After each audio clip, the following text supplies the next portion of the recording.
नमस्कार दोस्तों, Hindi short and Guru channel में आपका स्वागत है।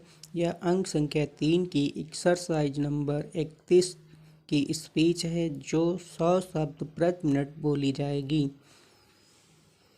स्टार्ट। महोदय, ऐसे ही आज के समाज पर अंग्रेजी भाषा का भूत सवार हो रहा है और अंग्रेजी भाषा को कुछ आडंबरी लोग बोलकर अपने आप को बहुत बड़ा विद्वान साबित करना चाहते हैं। स्थिति भी ऐसी ना जाने क्यों बनती जा रही है कि अंग्रेजी के 2 शब्द अगर किसी कार्यालय में बोल दिए गए तो सारे लोग उसके लिए अपनी कुर्सी छोड़ने को तैयार हो जाते हैं। हिंदी में कुछ बोलने से आधुनिक लोगों के अनुसार बची कुची शान चली जाती है। मैं कहता हूँ कि अंग्रेजी के जो गुलाम हैं उन्हें इस देश में रहने का कोई अधिकार नहीं है। देश का 80% जन समुदाय भारतीय संस्कृत से जुड़ा है। इसकी भाषा हिंदी है। विश्व में भी हिंदी के प्रति आकर्षण बढ़ रहा है।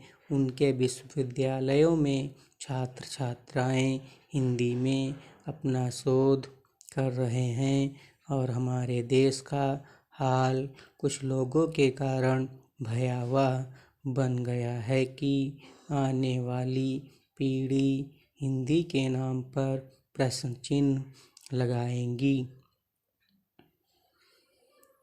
आज बहुत से लोग अंग्रेजी का बोर्ड लगाकर स्कूल चलाने का आडंबर करते हैं। अंग्रेजी सीखो जैसे नारे लिखकर अपने घरों पर बोर्ड लगाकर लोगों को गुमराह कर रहे हैं।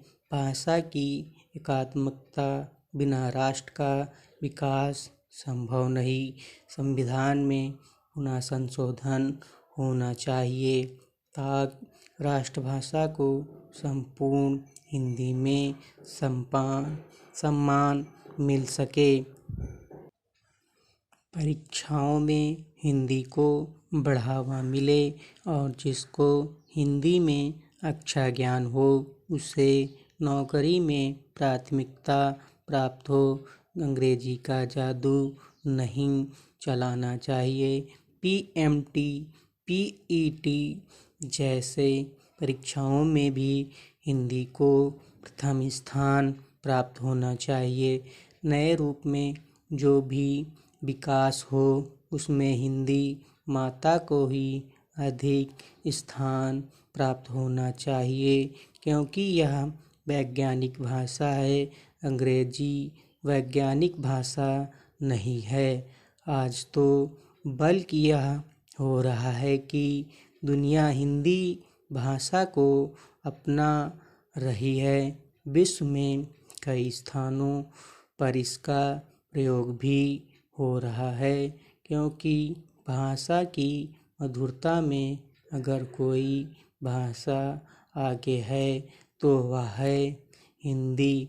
हिंदी का ही नाम सर्वश्रेष्ठ आज और आगे रहेगा। अन्य भाषाओं में इतनी मधुरता नहीं है।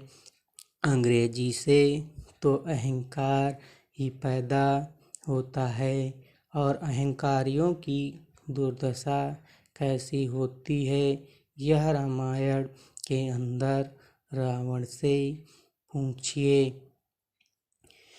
यह एक पुनीत मन में काफ़ी समय से उमड़ घुमड़ रहा था कि हिंदी माता मंदिर की परंपरा का निर्माण हो जिससे हो रहे पश्चात ध्रुवीकरण से हमारी राष्ट्रभाषा का बाल बांका नहीं हो सके।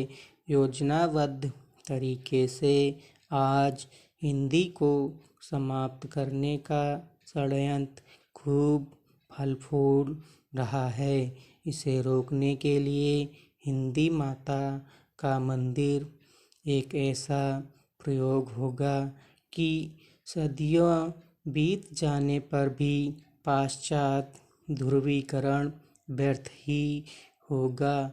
आप सबको मिलकर इस परंपरा में आगे जाना चाहिए और आप भी हिंदी माता मंदिर के निर्माण में सहयोगी बने ताकि देश में अपनी राष्ट्रभाषा की संस्कृत कभी समाप्त न हो सके।